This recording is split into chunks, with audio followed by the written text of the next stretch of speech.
Audio leaks commission case inquiry commission ਨੇ ਵੀ supreme court ਦੇ ਬੈਂਚ ਤੇ ਇਤਰਾਜ਼ ਉਠਾ ਦਿੱਤਾ। ਜਸਟਿਸ ਕਾਜ਼ੀ ਫਾਇਜ਼ ਈਸਾ ਦੀ ਸਰਬਰਾਹੀ 'ਚ ਕਾਇਮ 3 ਰੁਕਨੀ ਇਨਕੁਆਇਰੀ ਕਮਿਸ਼ਨ ਨੇ ਵੀ ਆਡੀਓ ਲੀਕਸ ਕਮਿਸ਼ਨ ਦਾ ਕੇਸ ਸੁਣਨ ਵਾਲੇ ਸੁਪਰੀਮ ਕੋਰਟ ਦੇ ਬੈਂਚ ਤੇ ਇਤਰਾਜ਼ ਕਰ ਦਿੱਤਾ। ਇਨਕੁਆਇਰੀ ਕਮਿਸ਼ਨ ਦੇ ਸੈਕਟਰੀ ਨੇ ਸੁਪਰੀਮ ਕੋਰਟ ਵਿੱਚ ਜਵਾਬ ਜਮ੍ਹਾਂ ਕਰਾ ਦਿੱਤਾ। ਵਿਫਾਕ ਤੋਂ ਬਾਅਦ ਆਡੀਓ ਲੀਕਸ ਇਨਕੁਆਇਰੀ ਕਮਿਸ਼ਨ ਨੇ ਵੀ ਸੁਪਰੀਮ ਕੋਰਟ ਦੇ ਬੈਂਚ ਤੇ ਇਤਰਾਜ਼ ਉਠਾ ਦਿੱਤਾ।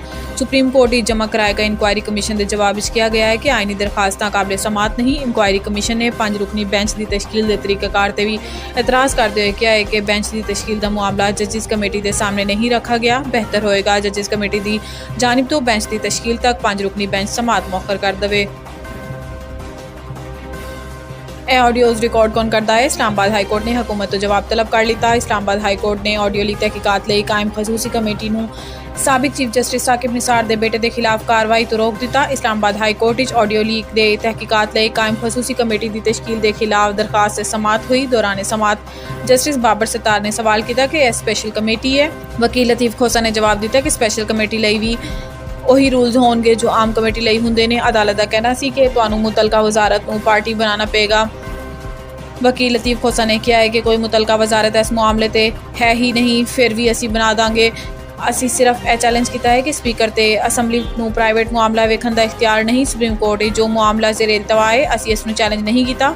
ਆਡੀਓ ਲੀਕ 2 ਪ੍ਰਾਈਵੇਟ ਲੋਕਾਂ ਦੇ ਦਰਮਿਆਨ ਮੁਬੱਯਨਾ ਤੌਰ ਤੇ ਕੀਤੀ ਗਈ ਗੱਲਬਾਤ ਹੈ। ਪਾਰਲੀਮੈਂਟ ਨੂੰ 2 ਪ੍ਰਾਈਵੇਟ ਲੋਕਾਂ ਦੇ ਮਾਮਲੇ ਨੂੰ ਵੇਖਣ ਦਾ ਇਖਤਿਆਰ ਨਹੀਂ।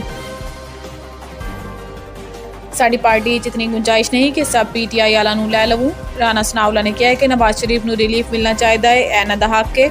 ਜਦ ਇਲੈਕਸ਼ਨ ਹੋਣਗੇ ਤੇ ਨਵਾਜ਼ ਸ਼ਰੀਫ ਵਾਪਸ ਆਉਣਗੇ ਤੇ ਪਾਰਟੀ ਨੂੰ ਲੀਡ ਕਰਨਗੇ। ਇਹ ਵਾਪਸ ਆ ਕਰ ਇਲੈਕਸ਼ਨ ਮੁਹਿੰਮ ਚਲਾਉਣਗੇ। ਇਹਨਾਂ ਨੇ ਕਿਹਾ ਹੈ ਕਿ ਅਗਰ ਕੋਈ ਨਈ ਜਮਾਤ ਬਣਦੀ ਹੈ ਤੇ ਸਾਡੇ ਲਈ ਕੋਈ ਚੈਲੰਜ ਨਹੀਂ ਹੋਏਗਾ। ਅਗਰ ਨਈ ਜਮਾਤ ਸਿਆਸੀ ਅਸੂਲਾਂ ਤੇ ਚੱਲਦੀ ਹੈ ਤੇ ਉਹ ਆਪਣੀ ਕਿਸਮਤ ਅਜ਼ਮਾਏ। ਵਜ਼ੀਰ ਦਾਖਲਾ ਦਾ ਕਹਿਣਾ ਸੀ ਕਿ ਪੀਪਲਸ ਪਾਰਟੀ ਨੂੰ ਹੱਕ ਹੈ ਕਿ ਉਹ ਪੰਜਾਬ ਵਿੱਚ ਆਪਣੇ ਪਾਉ ਜਮਾਏ ਤੇ ਨੂਨ ਲੀਗ ਨੂੰ ਵੀ ਹੱਕ ਹਾਸਿਲ ਹੈ ਕਿ ਉਹ ਸਿੰਧ ਵਿੱਚ ਆਪਣੇ ਪਾਉ ਜਮਾਏ।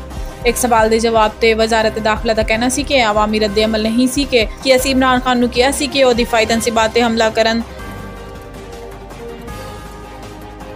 ਪਾਕਿਸਤਾਨ ਵਿੱਚ ਕਾਨੂੰਨ ਨਾਮ ਦੀ ਕੋਈ ਚੀਜ਼ ਨਹੀਂ। ਨੀ ਮਾਰਸ਼ਲ ਲਾ ਲੱਗ ਚੁੱਕਾ ਹੈ। ਬਰਤਾਨਵੀ ਮੀਡੀਆ ਨੂੰ ਇੰਟਰਵਿਊ ਵਿੱਚ ਇਮਰਾਨ ਖਾਨ ਦਾ ਕਹਿਣਾ ਸੀ ਕਿ ਇਹਨਾਂ ਦੇ ਕਈ ਕਾਰਕੁਨਾਂ ਦੇ ਖਿਲਾਫ ਤੇ FIR ਵੀ ਨਹੀਂ ਨਾਮਾਲੂਮ ਦੀ ਫਹਿਰਿਸਤ ਵਿੱਚ ਪਾਇਆ ਗਿਆ ਹੈ। ਵਕੀਲਾਂ ਨੂੰ ਗ੍ਰਿਫਤਾਰ ਕਾਰਕੁਨਾਂ ਤੋਂ ਮਿਲਣ ਤੱਕ ਨਹੀਂ ਦਿੱਤਾ ਜਾ ਰਿਹਾ। ਮੁਲਕ ਵਿੱਚ ਕਾਨੂੰਨ ਨਾਮ ਦੀ ਕੋਈ ਚੀਜ਼ ਨਹੀਂ। ਜੱਜਾਂ ਦੇ ਫੈਸਲੇ ਤੇ ਅਮਲ ਨਹੀਂ ਹੋ ਰਿਹਾ। ਉਹ ਜ਼ਮਾਨਤ ਦਿੰਦੇ ਨੇ ਤੇ ਹਕੂਮਤ ਫਿਰ ਫੜ ਲੈਂਦੀ ਹੈ।